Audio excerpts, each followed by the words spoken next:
Okay, let's bring polls analyst Éric Grenier into the conversation now, the man behind the Writ. Éric, always good to see you. Thanks for being here. Good to be here. So obviously, the Liberals' carbon regime is a hallmark of the Trudeau government. But given the times that we're in, how important is the environment to Canadians right now? It is still a top issue. When Canadians are polled about what they care about, climate change does rank up there. But what ranks above it are issues like affordability and inflation. And I think that one of the successes that the Conservatives have had over the last few years is casting the Liberals' climate change policy as more of a cost policy that is costing Canadians. And I think that's why we've seen that support for the carbon tax has been going down the longer it's been in place. Okay, so that's interesting languaging, the policy and priorities. But, you know, to hear it from the Liberals, because they are trying to make this about policy, they say this tax exemption on home heating oil is about greening a dirty carbon source with a better alternative for the environment. But up against that is the argument that really what the Trudeau Liberals are doing here are trying to shore up flagging numbers in Atlantic Canada. Just how are Liberals doing right now in Atlantic Canada? Not very well. And so it is hard to escape that conclusion when you look at the kind of numbers that we've seen in Atlantic Canada. The latest poll that we saw from Leger just today, it is a small sample size, but it had a 14-point lead for the Conservatives, and that is consistent with numbers that we've seen in most other polls, so that the Conservatives have now moved ahead in Atlantic Canada. Now, this is a region that the Liberals swept just in 2015. They still won the most amount of seats there in the last two elections. It's one of the pillars of the Liberals' re-election strategy, and it's completely crumbling. If an election were held today, a lot of Atlantic Liberal MPs would no longer be MPs. They'd be replaced by Conservatives, and in some cases, some New Democrats as well. Okay, well, let's carry that on, because, you know, Pierre Poilievre today said basically any increases on a carbon tax on home heating should be paused until an election were held. Canadians can make a decision about the carbon tax. If an election were held today, what would happen?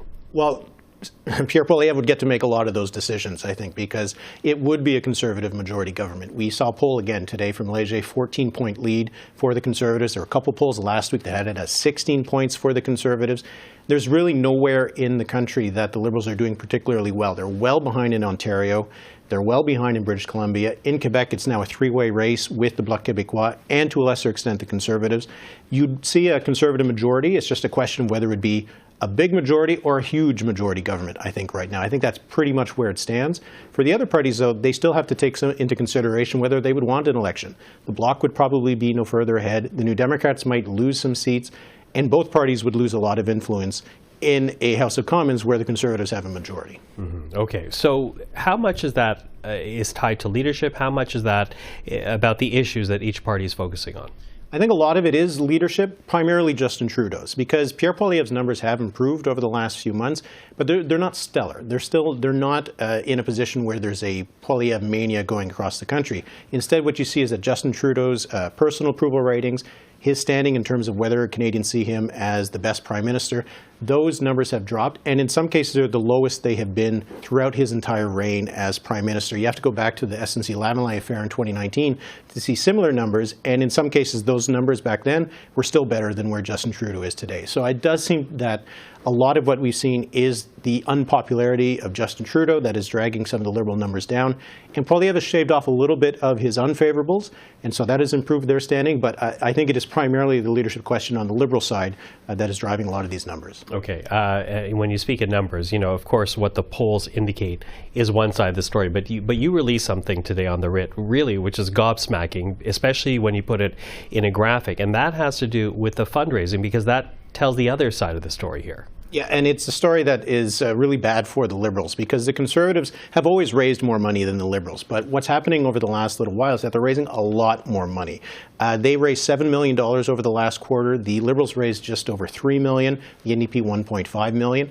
But if you look at it over the course of the year so far to date, the first 9 months of the year, the Conservatives have raised $13.5 million more than the Liberals. That's the biggest gap we've seen ever between those two parties over the first 9 months of a year. You have to go back to 2008 to find the last record, and that was $11 million.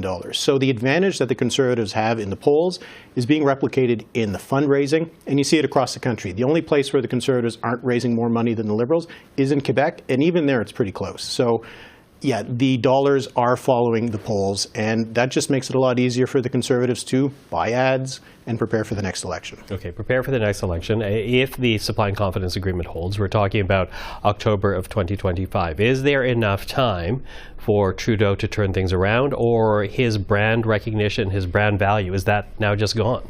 It is going to be very, very tough. It is 2 years. If it can last for 2 years, lots can happen over 2 years. Poilievre's numbers could come down enough that Justin Trudeau becomes, by comparison, the more palatable alternative. But there's not a lot of cases where a government is this far behind in the polls, this far out from an election, and is able to turn it around. One example was the 1988 election. Brian Mulroney and the Conservatives were trailing in the polls, but they had a free trade election. That was an issue that galvanized the country. It doesn't seem to me that the Liberals have that kind of issue that they can pull out in 2025 to turn all of this around and make it about something else other than Justin Trudeau.